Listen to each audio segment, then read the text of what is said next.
right. I don't know where Garret is. I'm here. Woohoo! All right. For the audio listeners, woohoo! Greetings, fellow travelers. Welcome to the 109th level of the RPG Cave. I am one of your hosts, the level 99 human archmage Ryan Turford, and I am joined, as always, by the level 99 Aulph medic, Dr. Kerplane. How's it going, Garret? Oh, well, I'm doing just fine. Sorry that crash and burn. It just, my screen froze and it just stopped doing things, but now I'm back. Melon does that sometimes. And it's just, we have to deal with these things every so The often. best part is, Garret, you're speaking to this, but the audio listeners have no idea anything was actually wrong in the first place. Yeah. In fact, something similar happened on Xbox Drive this week where Sean played this random video that he likes to play at a point that it wasn't supposed to play, and it kind of just broke everything. It just broke everything. Yeah. Technology. Gotta love it, man. Yeah. Yeah. I mean, Seth says breaking everything.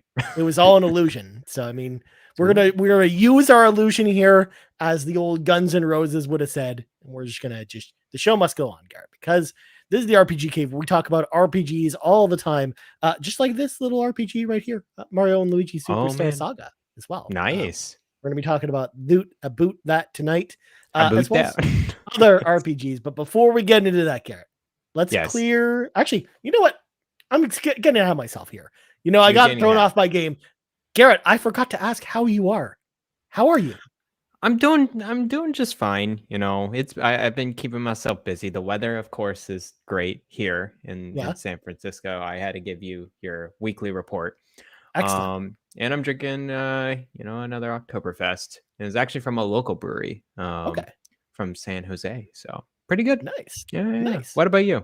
I'm doing well. Today was a record-breaking temperature here in Toronto for the cold or beginning hot? of October. Hot. It was 28 degrees Celsius today. That's hot. I was out in shorts and a t-shirt today. That's and it's Texas hot. Yeah, that's never. Well, no, I wouldn't go that far. Texas. Well, hot. yeah, that's true. I guess at this time of year, maybe, but you're right. Like October, it's like unseasonably warm here today. To the point where it broke a record for October. Because even at night, I just got home from work, and it was still 23 degrees outside. So I had brought a hoodie with me to work just in case I needed it, but it was right. I don't need this. Texas is weird because it's during the October, I would say September and October weather, the fall weather is either insanely warm and hot, or there's a cold front coming through and it goes down to near freezing or below freezing. And it's just what is happening?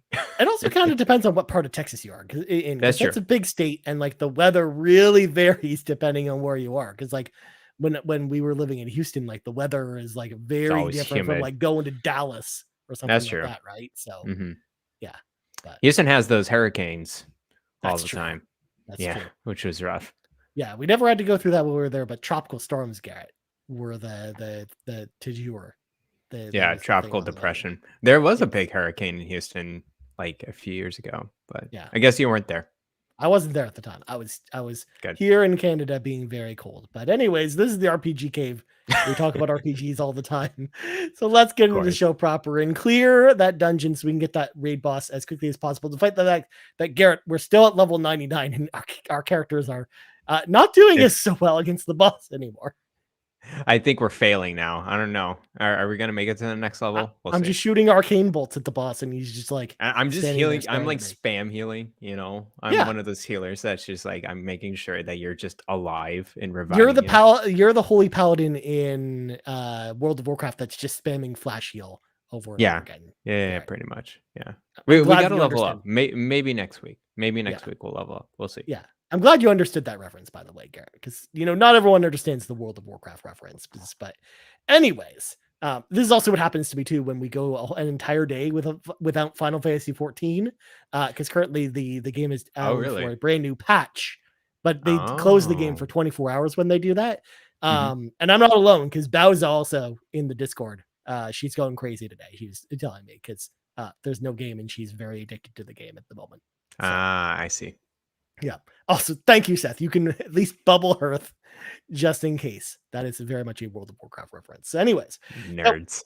if you want to support the show and if you like what we do, you of course have a myriad of awesome things you can do. Number one, if you're watching the live stream right now over at youtube.com/carpoolgaming, or if you're watching the video on demand later, we get to like the video, kick that subscribe button if you haven't hit that subscribe button already. And also let us know in the comments below what you think about Mario role-playing games or just anything else you want to talk about in the comments. You want to talk about Final Fantasy 14 and how you're sad that there's no Blitzball coming to the game, feel free to let us know in the comments below. I'm sorry, Garrett.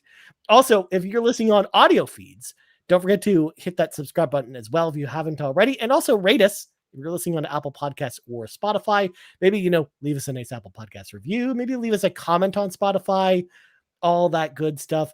Also, Garrett, speaking of subscribing to podcasts or rating podcasts, we announced a little contest today that isn't RPG related, but I wanted to put it here on this show so people know that this is happening. So we actually launched brand new merch today, Garrett, because Super Mario Wonder and Spider-Man 2 are coming out on the same day. Right. Here this month. October 20th is Spider Wonder Day, ladies and gentlemen. So we, of course, when I say we, I mean Seth Sturgill and an amazing artist came up with this really awesome set of merch, both with a brand new t-shirt and as well a brand new holographic sticker celebrating the occasion. But also along with that merch comes a contest because we are currently giving away a copy of Spider-Man 2 and Super Mario Wonder this month. And to enter, all you got to do is either rate the Nintendo Drive or the PlayStation Drive on Spotify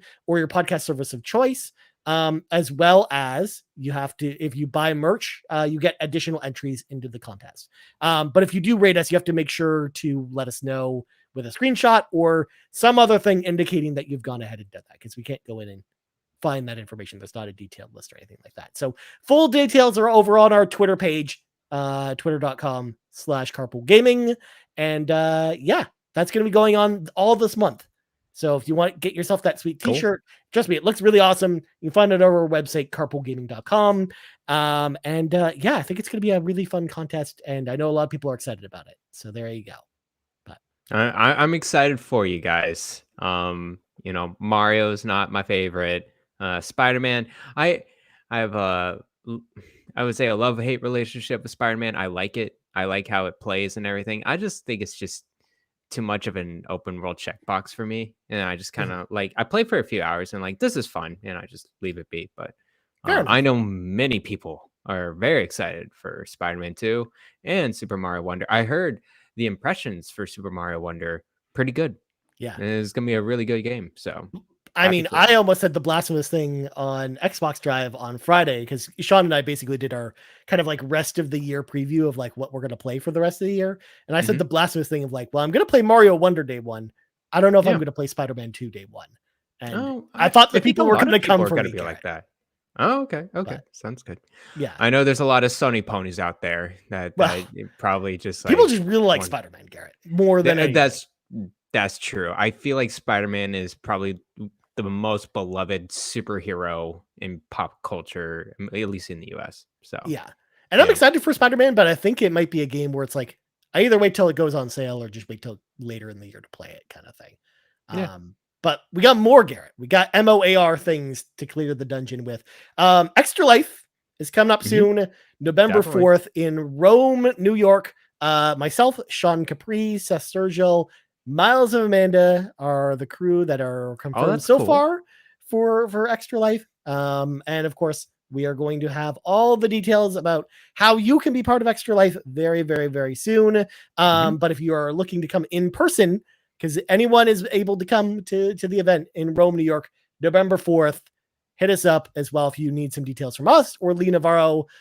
He's also in the Discord as well under, Glee Star as well if you want some more information about that. And last but not least, you can head over to our Patreon, patreon.com/carpoolgaming if you want some exclusive content, or if you want one big podcast feed with all the podcasts on it. Because Garrett, we launched a brand new series, a new podcast series this week it could be anything. This is Mhm. actually brand new. This is kind of like the We the Gamercast kind of successor, but it's very different from We the Gamercast. It's got We the Okay. Gamercast energy to it, but it's very different kind of thing.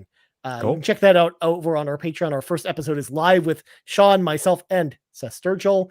Nice. Just like Brian Reese, who joined our gold tier, and then Cwagmire hopping on in at that ultimate producer Thank you so tier, much. which just like never happens. I'm so happy that Quagmire happened to hop in there. Huge thank you to both Quagmire and Brian Reese for joining the Patreon, and of course, huge thank you as always to all our patrons. Y'all rock. But anyways, Garrett, it is time to get into the show property. It is time to read from the sacred texts, because Let's I'm do glad it. that you mentioned before that you're just meh on Mario, because we got a Yes. whole episode of the RPG Cave, Garrett, devoted to Mario. That is Of course. the tonight's subject. We're going to be talking about all the Mario games and all the Mario RPG games. It's gonna be fun, Garrett. You like how I'm Question for saying you, Mario? Ryan. You just said that. I'm just curious. Did you grow up with Mario or Mario? I grew up with Mario, but I know it bugs people when I say Mario. Well, So no, there's true, gamers and Mario fans out there in the Northeast, New York, Boston, or whatever. They say Mario, and they just, man, I don't. It's like a whole other world when you say that. it's true. Sounds like my Italian cousin or something like that. not, True. not the plumber, but I mean, anyway. I only go with Mario being the correct pronunciation, because that's how Nintendo pronounces it when they That's talk about true. Mario, or when Charles Martinet as Luigi says Mario, That's or true. when Charlie Day in the Super Mario Brothers movie refers That to Mario as, like, sure, yeah. they Charlie refer Day. to him as Mario. So I'm just like, well, I guess that even though Mario might be the correct pronunciation for someone who's actually named Mario, the Mhm. Mario that's created for the Mario universe sounds to me like it was created as Mario. That's Yeah, just thank you for the very detailed explanation of the pronunciation look, of look, we're going all Mario. in with the Mario tonight, folks. Okay, Please be sounds good. excited. So tonight I wanted to do, since Super Mario RPG is coming up in about a month and a half, Garrett, I wanted to go back and revisit the history of Mario in role-playing games. Now, we're not going to go deep on any of the games tonight. Tonight is going to Okay. kind of be like an overhead view, kind of like history of how these games came about, but also I kind of want to do like a brainstorming session with you, Garrett, to see Okay. like if we wanted to design a Mario game, or if Mario RPGs were going to come back, because currently there aren't any really new Mario RPGs being made. So like, how Yeah, would we approach making one? there's no dedicated developer anymore for That's a Mario true. RPG. We're going to talk So about it's that as interesting. well. Yeah. So we're going to kind of start at the beginning with Super Okay. Mario RPG, and then we're going to talk about kind of the Paper Mario series, and then Mario and Luigi. That's how we're going to do the show tonight. And of course, lots of listener questions. Huge thank you to everyone who wrote in for Thank you. tonight's show, including, of course, Seth with the very, very long comment Ooh. that I'm excited to read later. But anyways, let's start with Super Mario RPG. Of course, this is the RPG that started it all. It originally released in North America on May 13th, 1996 on the Super Nintendo. In fact, that's really late in the Super Nintendo life cycle, Garrett, to the point where Yeah, the that's true. PlayStation and the Sega Saturn were out at this time. This was also like a year or two before Final Fantasy VII came out. Mhm. So it's just weird to think about, Super Nintendo games in that era. Like, I remember growing up at this time where, we weren't really buying new Super Nintendo games at this time. Like, I Okay. mostly moved on to PC games, and I was really looking at kind of at the PlayStation at this point. So it was weird to see brand new Super Nintendo games come out this Mhm. year in particular. And when this game came out, like, we rented it. Like, I remember my brother and I kind of rented it from the local video store in Dorchester, Ontario, Canada, which is where we were living at the time. Mhm. And we're like, yeah, this is fine. There's like nothing to write home about or anything like that. Like, Interesting. I know a lot of people rave about this game now, but like, I don't know, Yeah. at the time it just felt like because 3D games were becoming more of a thing, when we finally got a chance to play this one. Like it just didn't really feel that special, or just didn't feel like this was the kind of game I really wanted to play at this time. Because Gotcha. we were over 2D games at that time, Garrett. That was a whole shtick at the time, was where people were over 2D games. Yeah, just to let you know, the Nintendo 64 released in North America September 26th, later that year in 1996. So it was very late in the SNES life cycle. I did grow up with the SNES, but really just hand-me-down games, really just with the Super Mario games and Donkey Kong Country and Star Fox. I never touched Super Mario RPG, and I really didn't grow up with it. I never really heard about it just because I was a little too young for this. But probably in the past, I would say 3 or 4 years, every time I hear about this game, Super Mario RPG, is like, oh my gosh, it is the critical darling. It is the RPG that Mario, is like we always wanted. Like this is the birth of many great RPGs forward. I hear all the time, but I was like, man, I never heard about this game. I would say before 2019, 2018. I don't know why it just came up more recently. I think really, and I think because of COVID, like a lot of people went back to their backlog and like really trying to like regurgitate some old memories. And I think Super Mario RPG was one of them. Well, there's a reason why, Garrett. I don't know if you because this year that you reference makes sense with the release of a certain mini console. The Super Nintendo Mini was very popular, and one of the games on the Super Nintendo Mini was Super Mario RPG. So a lot of people checked it out for the first time, and not only that too, but like this game became much more popular because of YouTube specifically, like YouTube and podcasts. Like a lot of people talking about this game on YouTube and podcasts, and I think that's what kind of propelled it to being like the kind of like critical darling it kind of became. Because you're right, Garrett. Like when this game came out, like I didn't know anyone who was playing this game at all. Yeah. Like I knew people who were still playing Super Nintendo games at this time. Like our friend Scott, for example, he was still playing Super Nintendo games and buying new Super Nintendo games, but like he wasn't playing this game. So like I didn't really know like anyone playing this game when it was brand new. Like it's definitely a lot more people coming back to it after like in the after years, like kind of thing, which is interesting to see, because we don't really see that a ton with old games. But I guess this one is just one of those games. But yeah, in fact, we see that a lot with like Super Nintendo RPGs in general, because like, obviously the bigger ones were bigger at the time, like Final Fantasy VI, as an example, was really big when it came out. But there's other stuff like, Lufia and the Fortress of Doom, or Secret of Mana. Like a lot of those games weren't really super popular at the time, but became much more popular like in the kind of YouTube era when it comes to, because there of course have been lots of RPG channels popping up, or just Nintendo channels in general. And I think that's kind of what led people to these games. But the idea, what's interesting about this game, Garrett, is this game, first of all, was developed by Squaresoft entirely. So even though Nintendo published it, it's Nintendo's IP. This game is just purely just Squaresoft in general.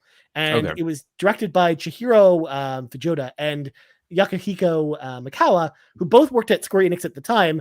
Mikawa-san even was the battle designer for Parasite Eve before leaving the company. We, of course, talked about Parasite Eve a couple weeks ago. But those two names are going to come up again, and there's a reason why I brought them up here. The idea, of course, came about, though, for this game when Shigeru Miyamoto expressed interest in making an RPG in the Mario universe, but with the teams at Nintendo at the time, it was decided to collaborate with another studio to create the game because they just didn't really have like the right team to put together like a turn-based role-playing game. They had intelligence systems, which is going to come into play later, but they just weren't available at the time to really work on this either. So that's why they looked outside of Nintendo to be like, well, who can we kind of work with to do that? Whereas, Square kind of entered the picture because they had wanted to, for a while, pair up with another company to maybe expand their games outside of Japan, because at the time, even though Final Fantasy was popular, it was way more popular in Japan than it was in North America. And just a lot of their releases just were not popular in North America. Makes sense. To the point I mentioned before, like things like Secret of Mana, like those games weren't really beloved or revisited until much later in time. So when they first came out, they just didn't really, sell super well. So they were looking to kind of do something more. And when they look at the Mario franchise, they're like, hey, Mario appeals to people in North America and other regions around the world. So like if we team up with Nintendo on this, we'll have this big game that we can kind of, bring up all the other places. And, it was really Fujioka-san who decided to make the big sales pitch to create this game, which is why he served as one of the directors. His previous works include Final Fantasy Legend 3 on the Game Boy and Final Fantasy Mystic Quest, which again is part of the reason why Square kind of trusted him with this, because Final Fantasy Mystic Quest was the Square Enix game that they developed specifically for North America, because North Americans were bad at role-playing games. So they made a very easy role-playing game to market specifically to North America. So that's the main reason why he was kind of involved with the project. So cool. That's kind of how the development of Super Mario RPG kind of came about. And yeah, it just took forever for it to come out, but it had like some very special chips on the board of that game that only were shared with a couple other games. And most of them were made by Square. So it had some unique technology associated with this one. I know a lot of people, again, are nostalgic for this game, whereas just, I don't know, this is a game that I've gone back to a couple times over the years and played it for hours and hours, but I've never finished this game. I'd come in and we're close to finishing it at this point. So yeah, how long is it? Is it like 20, 30 hours? That's his Chrono Trigger length, so 15 to 20 hours, I'd say. Oh, okay. It's doable for sure. Yeah. In fact, that's going to be a constant theme tonight, Garrett, because almost every single game we're going to talk about, when revisiting Mario's RPGs, like this is something that's been common across them. Most of them are in that ballpark, the same ballpark range as far as playtime, which is nice. Sounds good. Because like we're always asking for like, hey, where's the shorter role-playing games? I think you might have posted something on Twitter, Garrett, about that literally today, which is funny to think about. Yeah. So there you go. So yeah, Super Mario RPG. I've seen a couple of streams. I've seen actually, Rebecca from the Nintendo Shack stream it like a few years ago, and it's a pretty wacky game. It looks very creative, very colorful, and I think it really did set the tone of a Mario RPG, of what a Mario RPG is going forward, and you kind of just see some of that character, in these future games. But I think also what's very interesting about this particular RPG is isn't it the first one to really introduce, I would say, quick time mechanics or events in the way that they've done to benefit turn-based combat. So you essentially like tap the A button as your character is doing an action in order for it to deal additional damage, or likewise, if you're taking an attack to the face, if you time the button press with the attack, you'll take less damage. So it adds that action element to the turn-based combat. And this was definitely in fact, I'm glad you brought this up because this is something I was going to mention. Like this was really the inspiration for a lot of later role-playing games, stuff like Legend of Dragoon from Sony, which did something very similar, where it had like a combo-based system with that built in, or even something like Shadow Hearts Covenant, which is a game that has like this clock that with a pointer, and as it goes around the clock, you have to time your button presses with it to then deal extra damage, even though it's turn-based. So like I loved that idea of it basically taking some of the mechanics from Mario, but also incorporating them into a turn-based role-playing game. And also, one thing that's interesting about this game in particular, when you compare it to other turn-based role-playing games, it's very heavy on items when you compare it to other role-playing games, and not just recovery items, but items like offensive items that you'll use against enemies. Because, that's a big part of the 2D and 3D Mario games. So it would make sense that you would incorporate that into the RPG. Like you can use a Fire Flower power-up to then, deal like a ton of damage, or like a shell that you can kind of kick around. Like there's some really interesting ideas that they had with Super Mario RPG that, some of this stuff we saw other companies take for their games, but others, like, we are kind of like locked to just this game only, which is just really interesting. Yeah, I played Costume Quest 1 and 2, and they definitely have that mechanic in there. And then of course I'm currently playing Sea of Stars. I'm getting close to the end, I think. It totally took that Super Mario RPG, extra guard or extra power to the attack, Yeah. during battles, which is it does. I don't know. I'm lukewarm about it because when I first actually played a game like that, I was like, why do I have to be participating in Yeah. my turn-based game? And I think I can understand people being totally against it, but I think after a while with Sea of Stars, it's like quite forgiving. And I do like kind of the combo aspect. Like when you do more complicated attacks, you need to chain your combos and buttons and everything. It gets pretty cool. So Yeah. Like yeah, one of the things I like about it, and I think a lot of people, it's one of the reasons why people like this style of combat is it makes you feel like you're more part of the action. You're not, you can't be as complacent when you're doing yeah, the turn-based battles. Like you always have to be paying attention. And I kind of like that aspect of it. And Seth actually gives a good shout out. Actually, Costume Quest. I forgot about Costume Quest, yeah, but Costume Quest very much is like another game that very much apes the style of, Super Mario RPG.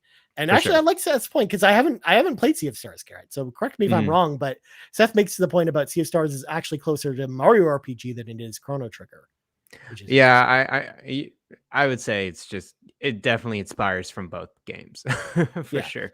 Like it Um, might be more the look of Chrono Trigger or the music style of Chrono Trigger, but mhm. like maybe like the combat of Super And Mario also RPG. like how Chrono Trigger does, like you go into a battle, it's like kind of like, oh, you're to the screen, fixed screen, here's the placement. That Yeah. it's very similar with Sea of Stars in Okay. that sense. So Yeah. yeah, good blend of those, both Nice. of those games. Yeah. That's still a game on my list, Garrett. I gotta play it at some point this It's year. good. Yeah. I really need to. If you play it, me, Seth, and you, we could do a Yeah. full on spoiler Oh, cast don't forget review. about Amanda. She's also playing it. She's almost Amanda, done. see, yeah, we can all just talk it out. I'll be Yeah. down with that. So after Super Mario RPG, it's interesting because like Nintendo decided to go in two completely different directions Yeah. with what to do with the franchise at this point. So of course the first one that was developed inside Nintendo themselves, of course, is the Paper Mario series. So the first Paper Mario game originally released on the N64 in Hmm. North America on February 5th, 2001, which again is a late Nintendo 64 game. Like this was the same year that the PS2 was out. So Interesting. it's weird because yeah, like we didn't really see like a lot of 2000s and 2001 and 64 games. Like a couple, like we had Perfect Dark, Majora's Mask, and then Paper Mario. Like Paper Mario, I think I think it's one of the last games released on the N64, if Mm, I'm not mistaken, which is again really interesting and cool. But of course, when it came to develop a sequel for Super Mario RPG, they actually reached out to Square to ask Square, hey, can we partner up again for the sequel on the N64? But at the time this game was being developed, because development for this game basically picked up right after Super Mario RPG came out. So late mhm. 1996, they started developing this game. But Square was actually really busy still with Final Fantasy VII at the time, because Final Fantasy VII was about to come out when Nintendo came asking for them to pair up. Mhm. But instead, they decided to actually give Paper Mario to Intelligent Systems, of course, makers of Interesting. Fire Emblem. And Yeah. Intelligent Systems has actually developed every Paper Mario game to date. So they've developed, like since the first one, they've actually been the only developer handling this franchise, which Really, is I interesting. I actually did not know this. Wow, because I love Fire Emblem. I did not realize that they make every single Paper Mario game too. Okay, Yeah, sounds good. and originally this game wasn't even supposed to be called Paper Mario, Garrett, because it wasn't even supposed to Mm, be in the Paper Mario style. This game originally was announced as Super Mario RPG 2 when it first was revealed at Space World in interesting. 1997. But what's more interesting, Garrett, was the console this was announced for, the Nintendo 64 DD. So not just the Nintendo What? 64, the Nintendo 64 DD. So Garrett, by your reaction, do you know what the Nintendo 64 DD is? I don't. I'm not sure if I want to know at this point. Oh, The well, I'm double glad you Ds. asked, Garrett. I'm glad Oh, you no. inquired in it. So the Nintendo 64 DD was an add-on for the Nintendo 64. It basically sat underneath your Nintendo 64 console, and it hooked into it through like the auxiliary port that was Mhm. on the console. That wasn't, of course, in the end, really used for anything. But it was essentially a disk drive where it used really high storage floppy disks that would then contain the games on them that actually had more space on the floppy disks than the Nintendo 64 cartridges did. And in fact, there were a couple Nintendo 64 DD games that actually came out, but but the console add-on only really came out in Japan, and it Yeah. failed miserably Oh, I because bet. there just weren't really the games on there. Like one of the famous games actually that was on the 64 DD was F-Zero X on the Oh, N64. nice. And it also was on the main 64 as well, but you couldn't, like, for example, there's a course editor in F-Zero X Okay. on Mhm. the N64, but you can't save your courses because there's no memory on the cartridge to do that, because the DD version of that game allowed you to do that. Wait, So wait. it's So the DD version allowed you to do what? Save it? save custom courses for F-Zero X. Oh, okay. There was also a bunch of add-on content that they added to the game as well, like new characters and racers and stuff, for the DD version specifically of F-Zero X. What does DD mean? Disk There's the drive, Oh, okay, disk drive, and it's a floppy disk. floppy disk. It's like it's And, not a normal floppy disk. It's like a specific proprietary floppy disk that they oh, okay. designed specifically for that drive. Um, That's, that's a weird move yeah, from I mean, okay, so I know Nintendo wants to be different, and maybe they wanted to be more proprietary, but man, what a step backward. yeah, Because, they had a CD drive. They had yep, Sony. They had it, and now Sony just spin off in a way, and look where they are now. yeah. That's a very weird time to And hear. then, and in fact, like the concept of the floppy, like their proprietary discs, Garrett, is kind of what led to the design of the mini discs for the GameCube, which is interesting that Yeah, which is that's weird too. kind of how Yeah. that idea kind of morphed from there. In fact, if people want to go learn more about the Nintendo 64 DD, Metal Jesus Rocks actually has a great video about it where Oh, he okay, cool. talks about this because he has one and some games for it. So he like shows it off and talks a lot about it. So definitely go out and check out his YouTube channel because I think he does a great job talking about it. But so of course, this game was supposed to be on the DD, and but because the DD failed so miserably, they're like, well, let's not do that, because like the scope of the game itself, like some of the DD games actually ended up becoming GameCube games, Okay. while others just were canceled outright. Whereas Paper Mario specifically, the scope of the game kind of fit what they were able to do with the cartridge medium on N64. So that's why they decided to stick with that version. But that's also why it took forever for this game to come out. Because, like I mentioned, Mhm. this game was, in pre-production in 1996. It was announced in 1997, but it didn't come out till 2001. That's quite Because, a bit. yeah, Mhm. because again, it was like the time it took them to basically redo the entire game for Mm, the cartridge medium. Not only that too, but like it wasn't originally going to be a cell shaded game like it actually was with the full okay. version. Like it was going to be look more like actually the original Super Mario RPG was kind of the look they were going for with Paper Got it. Mario. But anyways, after that they kind of changed up the scope because Nintendo was kind of looking at other cell shaded games that were being very popular at the time, or cell shaded in games just became much more popular. So that was the reason why they decided to go with cell shading for this game. And they're like, oh well, he kind of like 2D Mario kind of looks like a piece of paper. Let's just call this Paper Mario. Like that's where the Paper Mario name kind of came from. Okay. Sounds So good. so they weren't even really like intending for it to turn out that way, but that's just kind of how it turned out. But Paper Mario, the first one, very, very similar to Super Mario RPG, because again, it was originally intended to be a sequel to that game. So the combat system's very similar. Your the exploration's very similar. You have kind of like a different camera angle because it's more of like a 2D It's 2D. Yeah. angle versus like an isometric angle. But for the most part, it's a very similar style game to the first Mario RPG. Cool. And Sounds that's good. kind of what they did for Thousand Year Door as well. It wasn't really until Super Paper Mario which they really just kind of started to change the series away from RPGs.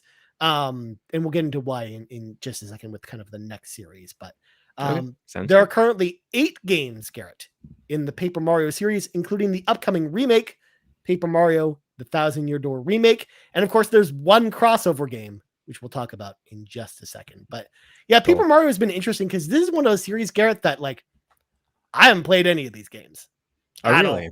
I want to. In fact, when I did my last tournament bracket, that of course awarded us with James Cameron's Dark Angel, Garrett. Oh no, not Dark Angel. Sorry. That was the tournament bracket where I got 24. Paper Mario Thousand Year Door was on there. People could have voted for it for me to play it for the first time, but no one did.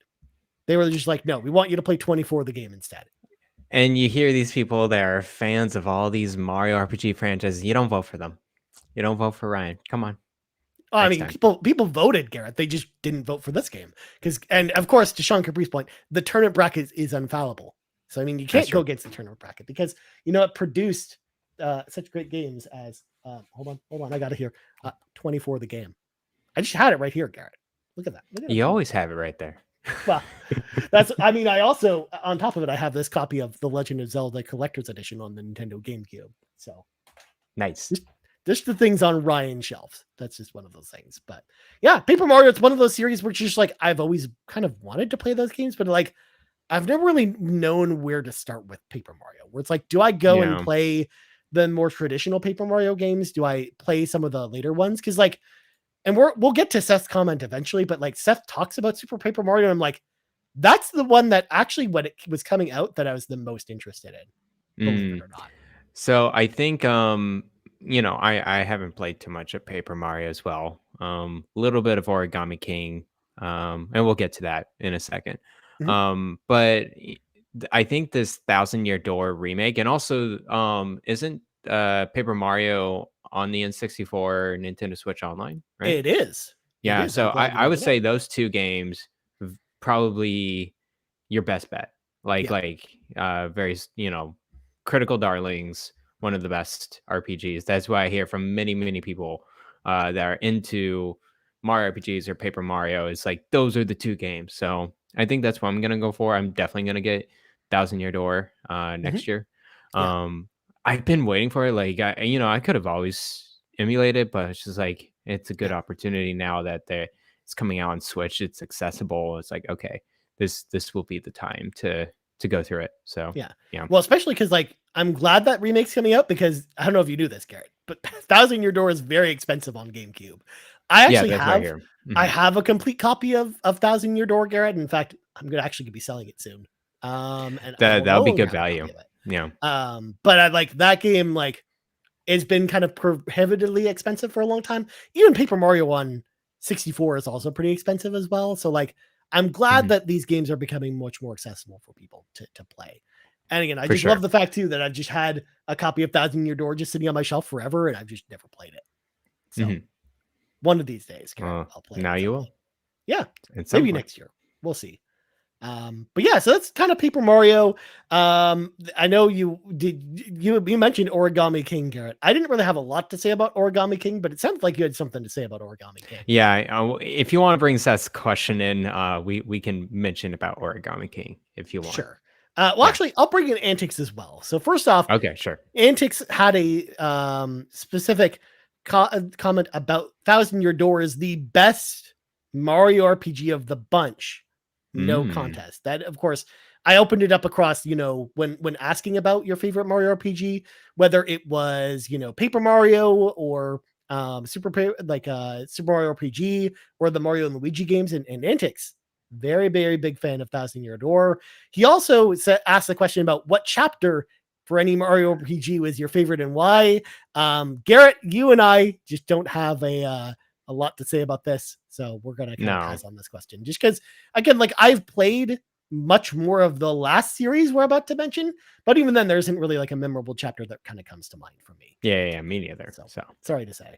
But then of course Seth Sturgill says, hi friends, I have many complicated feelings about Mario RPGs in general that I won't get into here, but I wanted to leave a note to spotlight a very special game to me, Super Paper Mario.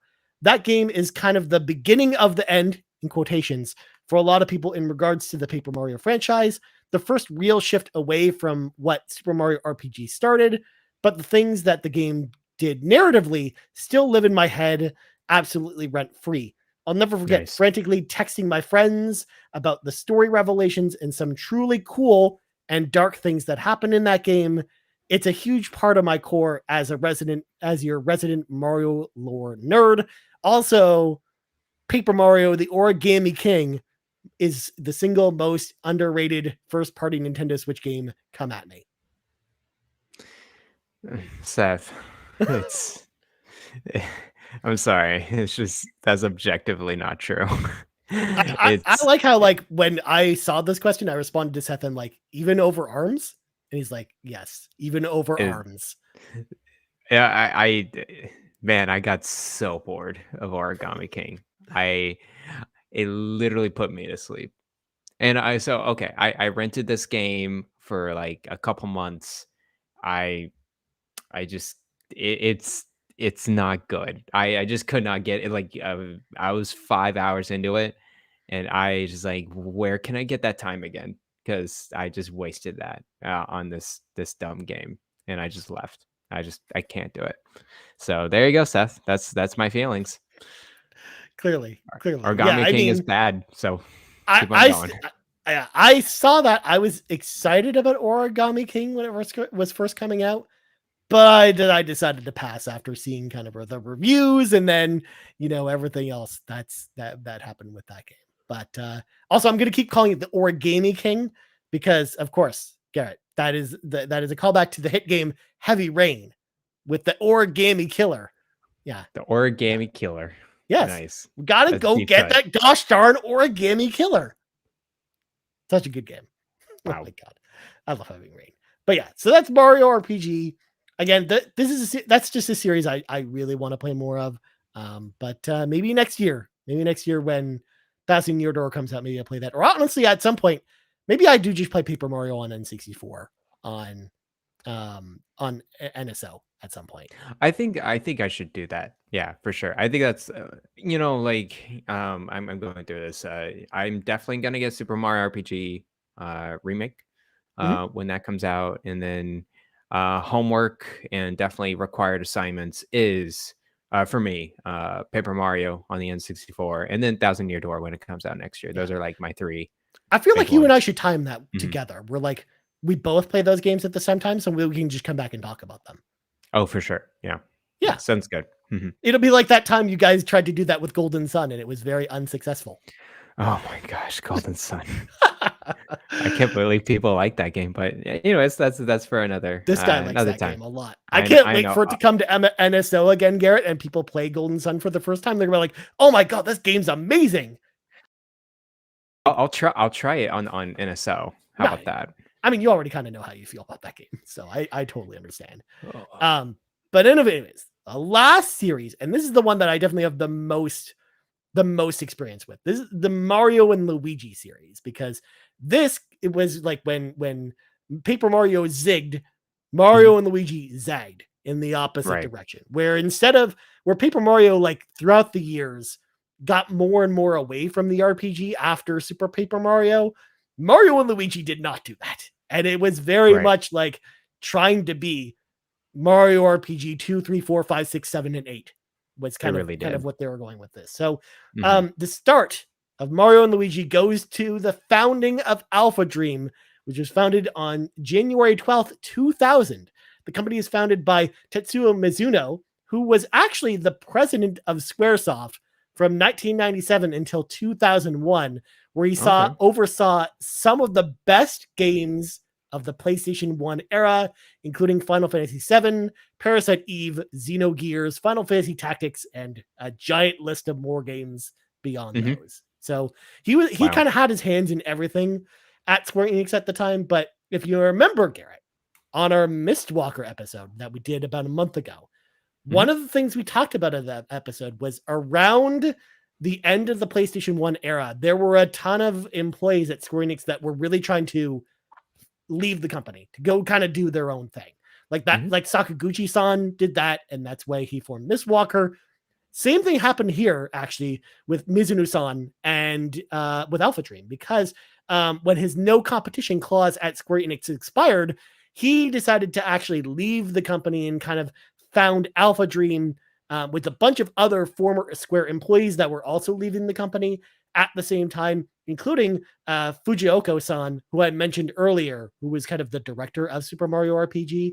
And the company was actually a spinoff of another company called Alpha Star. And Garrett, do you want to take a guess? What do you think Alpha Star, the company, was known for that spun off this video game company? Alpha Star. Yeah. What kind of company do you think Alpha Star is? I don't know, to be Well, honest with you. I'm glad you didn't know, because they're a construction company. And Oh, right. they're Okay. also involved with like staffing like construction sites or, like hard labor jobs. So for whatever reason or another, they decided just to do like an investment in a video game spin-off company in Alpha Dream. So Alpha Dream was like part of their umbrella, essentially, which is just weird to think about. That's super weird. Yeah. I was looking into this company a little bit, and I found one of the Japanese Yahoo pages about this company, and it mentioned construction before Alpha Dream, it was a construction company. I'm like, what? Well, no. So the company didn't become a video game company. They still had the construction business while also doing the video game stuff as a spinoff company. It's so weird. Yeah, So weird. It's bizarre. It's really bizarre. But it kind of actually reminds me when we talked about working designs back on like the 3rd episode of the RPG Cave, where they were like a software company for IBM that just happened to one day be, headed up by some guy who likes video games, and they decided to become a video game company. Like, it sounded like something like that. Or Konami getting into video games, the company that owns a bunch of gyms and water, like bottled water and stuff, just happens to make video games too. It's just weird how that works. Yeah.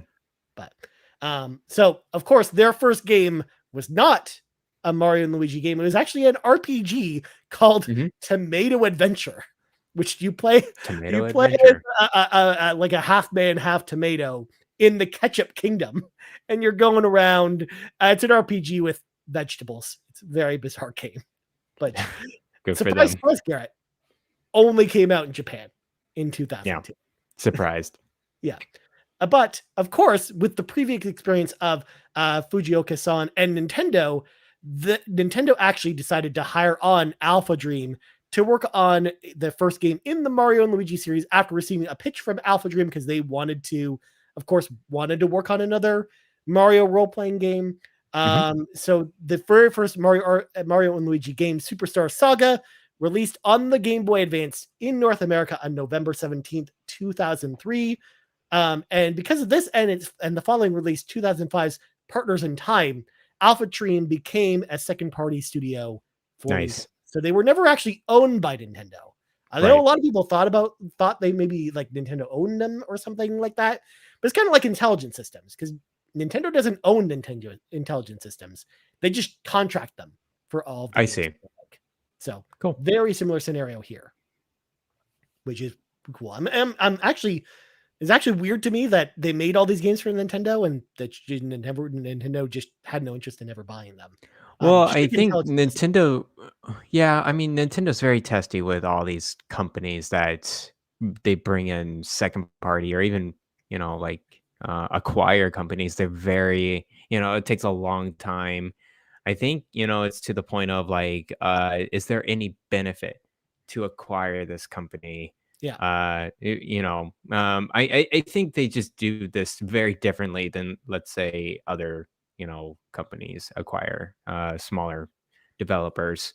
You see that with Mercury Steam, still they're making the Metroid games, probably like, very fantastic 2D Metroid games.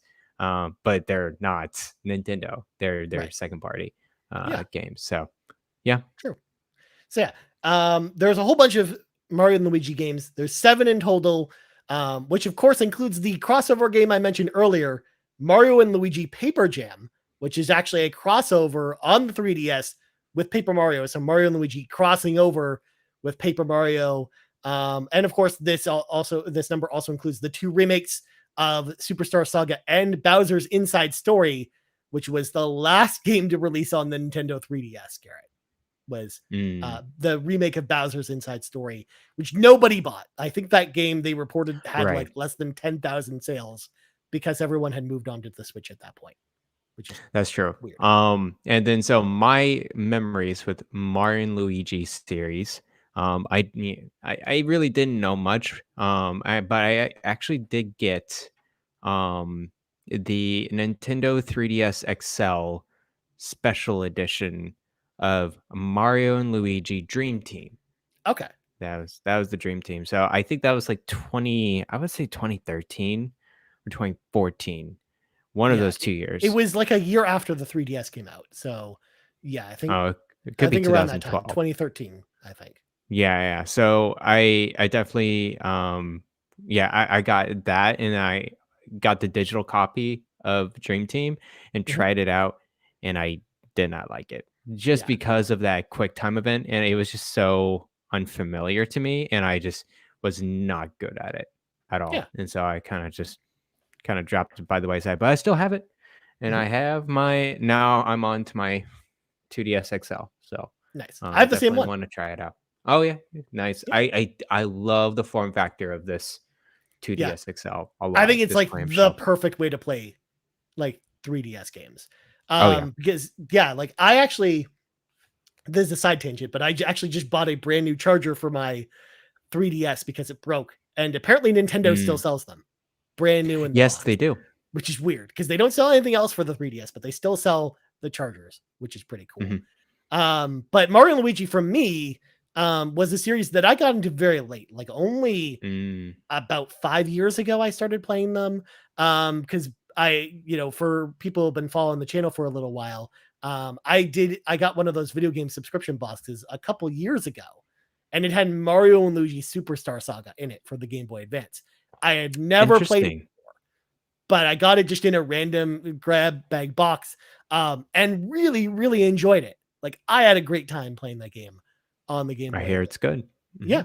And it's very much in the exact same style as Super Mario RPG. So if you played Super Mario RPG before, it's very similar. It's not isometric like that game as well. It's more like Paper Mario where it's, 2D exploring the environments. But I don't know, from the goofy story to the character dialogue, like I just really, really enjoyed Superstar Saga a lot. I never got to play the remake of it on 3DS. I'm interested to maybe play that one day. I have it right now on 3DS. But I like that game a lot. And to Seth's point, because Seth mentioned Bowser's Inside Story, I played that game after I was done with Superstar Saga, and I love that game too. I think that's awesome. I love the idea where the entire game actually takes place inside Bowser. Like you become very tiny. Yeah, inside the stomach or whatever. Yeah, like I actually really, really like that game a lot. And then Partners in Time, the second game, I played that on the DS too, and I think that one's really good. That one, you're going back in time, and you have adult Luigi and Mario, and they're paired up with baby Luigi and Mario, which is interesting because each one of those games, like all the Mario and Luigi games, were known for like a specific gimmick. Like each game had a gimmick like that it was going for, whether the game took place inside Bowser, or if you were going back in time, or if you were using sleep for some reason, or if they were teaming up with Paper Mario.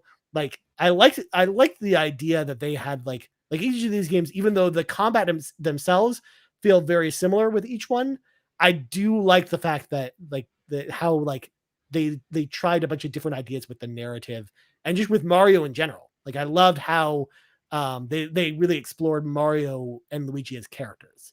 So that's one of the things I really like about these games. But yeah, sounds good. I definitely want to try like 3DS wise. I think I was kind of burned out with Persona Q2 just because it gets a little too grindy in the beginning, and I was just like kind of lukewarm with the combat. But I would be interested in these games for sure. They look like easy pick 'em up. And try it out with Superstar Saga. It's interesting because on Nintendo Switch you do have Mario and Luigi's Superstar Saga, right? On the GBA. But you probably cannot get any other Mario and Luigi game Yeah. going forward unless you really did a remake, you know? Or if you were smart enough to buy them a year and a half ago on Wii U Virtual Console, That's true. On Wii Virtual Console, those are the because only it 2 had the options you DS got games now. on it, which they Mhm. never brought to haven't brought to Switch yet. At some point, Yeah. I think they Yeah. will though. I think like if we get any other systems on NSO, like I think that might be the direction they go in versus bringing GameCube, like bringing DS or 3DS games. Actually, Man, DS is hard, because, just there's a lot of DS games, including the Mario and Luigi games, where it really does take advantage of the dual screens vertically, right? like top and bottom. So and maybe they'll have to do something like the DS emulators do it now, where here's a big screen for one screen and then a small screen for the other, and you can switch back and forth or something like that. So it may not be as Well, that's what they did immersive or on Wii whatever. U, because Wii U did Oh, that, where you really? could play Oh, those okay. games just on the gamepad, but I you could, see. they split. They had actually 4 different options for you to use, and you just choose which one like either looks best to you, or depending on the game you play, obviously you might need the smaller the bottom screen to be bigger, so then you can Mm. interact with it more. Yeah, So okay. I could see a DS, a right, format like that then. Okay, yeah, cool. or just I also think there's a lot of games too that just on the DS that don't need Oh, like they really as don't need much it. that Yeah. with the bottom screen, Yeah. right? So like some of them it's just like blank. Like I know like Ninja Gaiden Dragon Swords like that, where the bottom screen is literally blank. It's just for you to slash on. So Interesting. and they could probably find a way to change the controls. But yeah, Mario and Luigi is a series I really like, and I'm kind of sad it went away, Garrett, because this story has kind of a sad ending. Alpha It Dream does. declared bankruptcy on October 1st, 2019, and they stated this was due to poor revenues and high development costs on their games. Plus, the company had actually taken on way too much debt to continue. Like I saw a stat, it's like they were like 400 million yen in debt by the That's a time lot. the company was out of business. So they had to basically pull so their final game, Garrett, was 2019's Mario and Sonic at the Olympic Games Tokyo 2020. They were a support team on that game. So that was kind of their final game, Mario and Sonic at the Olympic Winter Games. It's so interesting to hear that. Maybe they just didn't really, especially with 3DS, they just didn't sell too well. And of course, the Yeah. Mario and Luigi games did not sell as well, as the like a regular Mario game or anything like that. Or even if I would say even for a Fire Emblem game, maybe they were just not even popular in Japan, and they were just not popular in the US as well. So it just kind of went to the wayside. I wonder if they survived until, I mean, I guess they were around during the Switch time, so maybe Yeah. they thought about the Switch, but man, I guess they were just too much in depth to really do anything. Well, you have Maybe to remember, Nintendo Garrett, their didn't last contact them. game came Mhm. out in 2019 while the Switch was out. So 2 years I after know. the Switch was out, because that was when Bowser's Inside Story for 3DS came out. Was 2 years into the Switch life cycle. That's not good. No. Yeah, that's a recipe for disaster. They should have thought of, and well, I maybe they couldn't predict Switch's success too. Yeah. Like that's another thing. They've been really ingrained in the dual screen and the 3DS remakes. That when the Switch came out, and man, 2019 was a big year for Yeah. Switch. I Yeah. remember Fire Emblem, Super Smash Bros was kind of in there too. Yeah, they were, Nintendo was off to the races with Switch during that year for sure, Yeah. giving up 3DS support.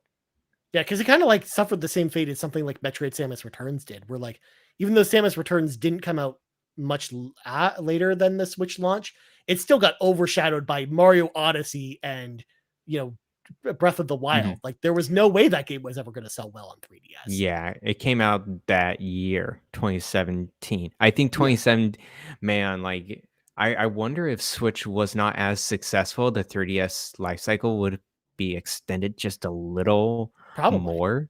Yeah. Yeah, yeah. I guess, these developers are just like really taking a gamble. It's like, do we wanna continue with this our existing audience that is in this platform, or they're gonna just jump ship to the Switch, the new console during that time. Yeah. So Well, yeah, yeah, and that's what like also that same year I forgot because I looked it up just now. That's all Superstar Saga the remake also came out that October in 2017.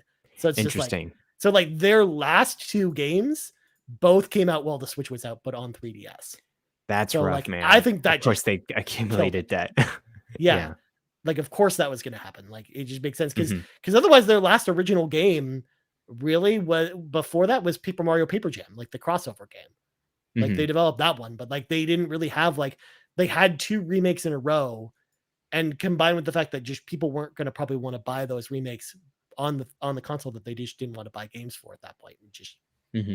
like people just moved on. So yeah, it's no wonder why they kind of went bankrupt at this point, which is really sad because It is I would sad. have loved to see what they would have done with these games on Switch. Like I think it would have been Yeah, me cool to too. see like a Mario and Luigi game on Switch at some A point. Mario and Luigi game would be dope on Switch, I think. Yeah. I think a lot of people will get it now.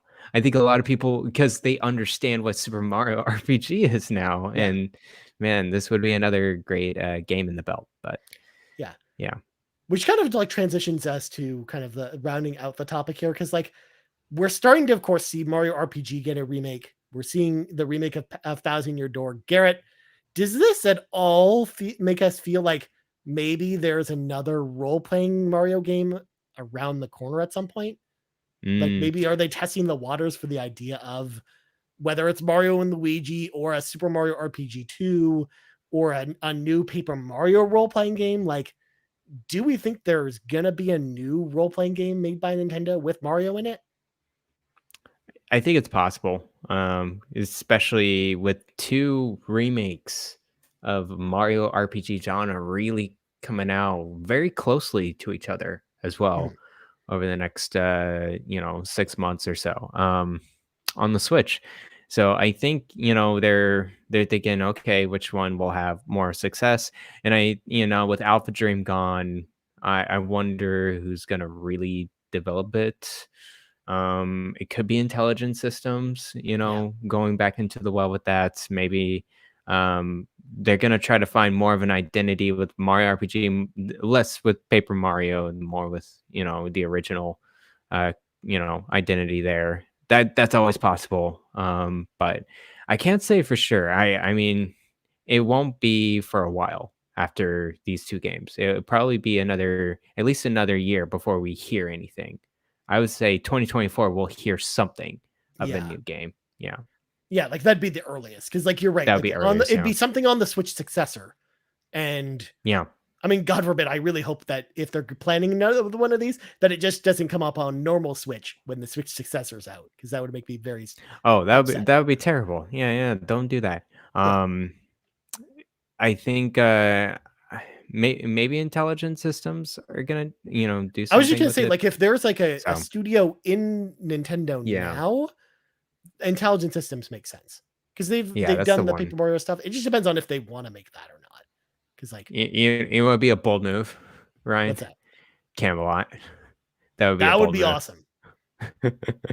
I mean, Man, most of the RPG people have moved out of Camelot though, that's Garrett, at true. this point. That's true. Because like as much as I would love Camelot to start making RPGs again, because as you know, they made a lot of great RPGs in the past, but Mhm, I just don't think they ever. I just don't think they have the infrastructure to make a newer role playing game, which mhm, makes me sad mhm. because I love Camelot. But yeah, I honestly kind of agree with you. Like I think the earliest we see something new from Mario RPGs is 2025. Actually, is probably what I think. Yeah. And like I still think that there are some ideas there. Like I think they're testing the waters with this to see how excited people can actually be for Mario role playing games in the future. Because if Mario RPG Mm, sells well this year, or if Thousand Year Door sells well next year, like I think they go back to that well. But mhm. I also hope that it's not Paper Mario. I kind of hope that they just do something completely different with a Mario role playing game. Like Yeah, even me just make too. a new series, even. Yeah, we say that, but Seth's here in the chat, of course, having a valid argument. Origami King is the second best selling Paper Mario game. So I don't doubt Paper Mario games will continue in the future.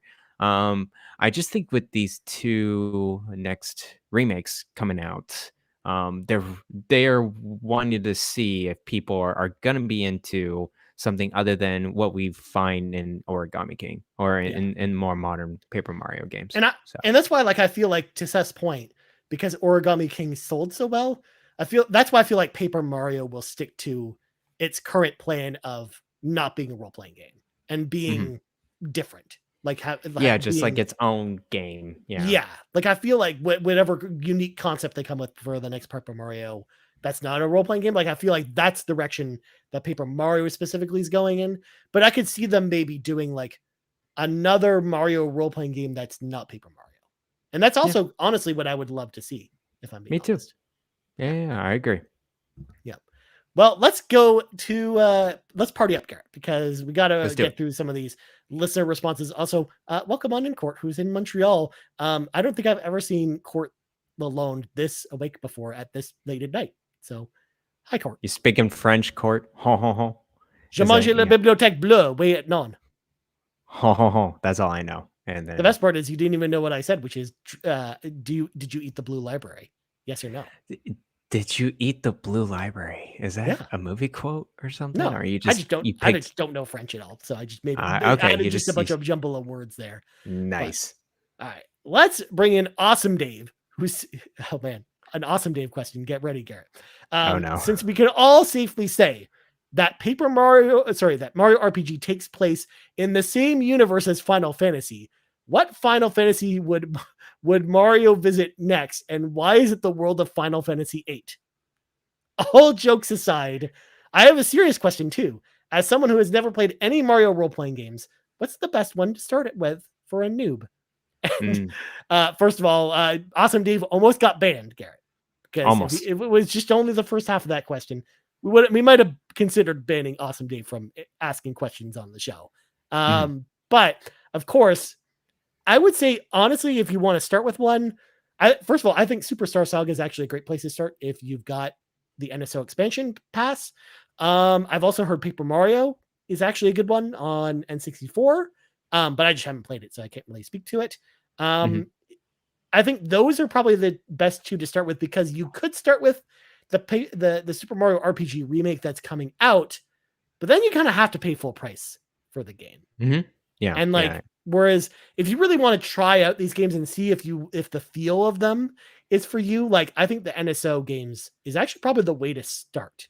And then Oh, maybe for you sure. invest Mhm. in Super Mario RPG, the remake, if you want more of that or if you're interested in that style. But what do you think, Garrett? For yeah, yeah, and, we assume that Awesome Dave has an expansion pass. You do need the an NSO plus expansion pass to play both of these games, Yeah. the GBA and the N64, emulators, so just to keep that in note to everyone.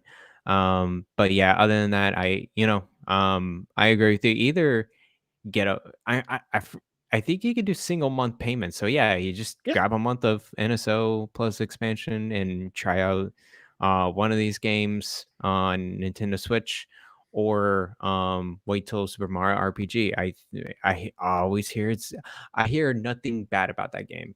Mhm. Then again, I the people that talk about this game are they're really into RPGs. They're really into the 90s nostalgic type of RPG, so it could be a little biased in that sense. But it's gonna be big. I think it's looking very solid, and I have no doubt it's gonna be critically acclaimed Yeah, and all that stuff. So for sure. And like, I know a lot of the other people would also probably say Thousand Year Door, but it's like, that game's not coming out till who knows when next year, the remake. And the yeah, GameCube version is just way too expensive for me to recommend to yeah. anybody Don't buy the at GameCube this point. version. Yeah, Gosh, it's like $200. You don't need to it's spend that on crazy. this game. But next up, we got Blaze Knight, who asked the question: to Culex or not Culex? That is the question. Now, if you do a Google search for Culex, Garrett, you're just going to get a Yes. type of mosquito that just comes Oh up when no. you Google that. But Yeah. actually, if you Google that with Super Mario RPG in mind, this is actually like the secret Final Fantasy secret boss that Oh, that's is so in cool. Super Mario Super Mario RPG, and I haven't gotten that far, Garrett, so I can't really say Mm. anything about that at this point. I am reading all of it, and man, I could spoil a lot of things about this boss. Wow, that's kind of crazy. Anyways, Yeah, well, that's I don't know how to Helix. Sorry, Blaze. yeah, same. It's just one of those things where we just neither of us have really beaten Super Mario RPG, but in fact, I wonder if that boss is even going to be in the remake of Oh, because I'm sure it will be. I wonder how much Square stuff is going to be in Super Mario RPG. Didn't Square remaking it? Are they the ones doing it? I don't think we know for sure. Actually, do we know for sure? I thought they were actually on Super Well, Garrett, I'm going to read Mario. this next question. You Okay, go fact for it. check us. Yeah. Savoy Prime with our next question. First of all, Savoy Prime says my favorites are OG Super Mario RPG, Paper Mario on N64, and the GOAT of the series, Paper Mario and the Thousand Year Door. See, look at that, 2 in a row for Thousand Year Door. People are excited. Bam. My question for the show: do you feel like that this year and 2024 are resurgent in the role-playing games genre? So I actually think like we're seeing a lot of good RPGs this year, and it looks like Yes, we're we getting a are. lot of good ones next year. But like, I don't know. I feel like this is like kind of like a long time coming. Where I felt like ever since Persona 5 really came out in 2017, like I feel like we're seeing a lot more older style RPGs release more than anything. Like not so much because I felt like we were still getting a lot of RPGs even back then, but like we weren't getting nearly as many of the style games in like the Octopath Traveler style or the Sea of Stars style or like the Super Mario RPG style or the Persona style. Like more return to turn-based RPGs is what I'm actually seeing a lot more of actually now. Like versus before. Yeah. That's the biggest No, shift I'm seeing. I think I agree with you. I think yeah, 20 I would say Persona 5 really knocked it out of the park with turn-based games, and then I've seen a lot more pop up, especially this year and last year. Just and yeah, with Octopath Traveler as well. I think as it maybe even since 2017 or 2018, we're eating so good every year Yeah. with RPGs, whether it be an action RPG or a turn-based RPG. Man, let me tell you, uh, there are too many. If you just focused on the RPG genre, no joke, Ryan, and Yeah. if I just ignored every other game, we'll still have enough to play for the rest of our life. Like there's just too much. I mean, Too many Garrett, games. this year when we do our RPG of the Year show award for RPG Cave, like we do every year, that's going to be a bloodbath. Like We're I don't know gonna what we're have gonna pick. completely different lists, I think. Yeah, Because we played different games. yeah. And the best Different part is there's RPGs. still RPGs that neither of us played that came out this year. Yeah, So yeah. like there's still more. Garrett, there's always There's more. so many. Yeah.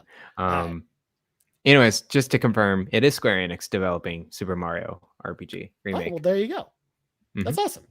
All right. Yeah. Last question of the night. And I know actually I'm seeing a lot of Gino for smashing the chat. Chat's about to like this comment from Nagachaka. Nagachaka says, what's the greatest Mario RPG and why is it Super Mario RPG? Come on, Malo and Gino are S tier characters and Bowser and Peach get to be in your party. People are excited. People are excited for Mario RPG. But Garrett, what is Yes. what is the best Super Mario RPG? What do you think? You know, as someone who's barely played any of these games, Garrett, what's the best? I don't want to say it. No, please. Just I spin a don't wheel. know. Just spin a wheel. I'd love to see that. Okay. Throw a dart. Yeah. I don't know. Honestly, it's a toss up. I'm gonna go with Bowser's Inside Story. Is probably actually the best one. I heard Like, it's really good. I like That's a good Superstar one. Saga a lot, but I think Bowser's Inside Story is actually a better game. And Interesting. and I've said it before. I said this on Nintendo Drive last time I was on that show because of course I had to say this hot take. But honestly, I think that the Mario and Luigi games are better than Super Mario RPG. That's just how I've always felt about it. So Sounds good. yeah, I think Bowser's Inside Story is probably my favorite, followed by Superstar Saga. Then Mario RPG is probably where I'd put third. But there you go. That is it for tonight's show, Garrett. Mario RPGs. We made through it. We went through an hour and 15 minutes of the history of Mario in role-playing games. Please be excited. Well, please be excited. Garrett, before we go, Garrett, please go. You can follow me at X/Twitter at Blind Explosion, and you also find me in the Discord. I'm always active in RPG Cave, Xbox Drive, not as much PlayStation Drive, but definitely Nintendo Drive, and then all the other things. We were talking about topics, me and Ryan, about the RPG Cave and everything. And I was like, oh, let's go through this series, and I had to pull out my 2DS XL, and of course, I had to look through all the Mario and Luigi games that I have that I really do want to sit down and take the time, because I do love my 3DS. I do love RPGs on my 3DS, and those are ones that I would like at least to play a little bit, especially the Superstar Saga and Bowser's Inside Story remakes. So, and there you go. Ryan has his Nintendo Switch Online. I had it prepared. It was sitting right here. Nice. So there you go. Very nice, my friend. As for me, you can find me on Nintendo Switch. My friend code is SW-8390-1222-8730. I've never actually given out my Switch friend code on a show before, Garrett. First time, long time. It's because I had the Switch in front of me. You can also find me on Xbox Live at Mirage3166 as well. So there you go. There you go. You can find me on Xbox Live at Bland Explode. You can Nintendo Switch. No one remembers that. I know. That's why I had this. Luckily, I had the Switch in front of me. You also find me in the online multiplayer for 24 the game on the PlayStation 2 at Ryan Turford as well. You can add me as a Steam friend at Bland Explosion. There you go. That's it. You can also find me on the old Twitter at Ryan Turford. And you also find us on Twitter at Carpool Gaming. Don't forget, folks, this is your second reminder of the show, to enter our Mario Wonder and Spider-Man 2 giveaway, because those games look really good and y'all should play them. Get those games. You can also find us right here, youtube.com/carpoolgaming. And of course, podcast services around the globe. So for Garrett Bland, I'm Ryan Turford. This has been the 109th level of the RPG Cave, and I'm out. Bye-bye.